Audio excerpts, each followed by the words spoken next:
श्रीरामचन्द्र कृपालु भजु मन हरण भव भय दारुणम्।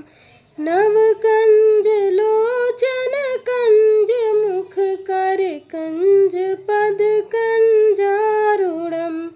कंदर्प अगणित अमित छवि नव नील नीरज सुंदरम्।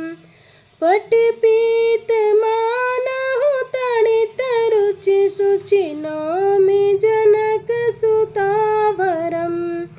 शिर मुकुट कुंडल तिलक चारु उदार अंग विभूषणम्।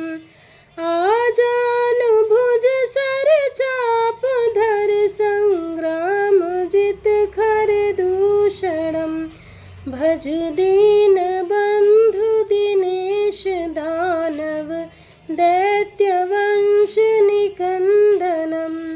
रघुनंद आनंद कंद कौशल चंद दशरथ नंदनम्। इति वदति तुलसीदास शंकर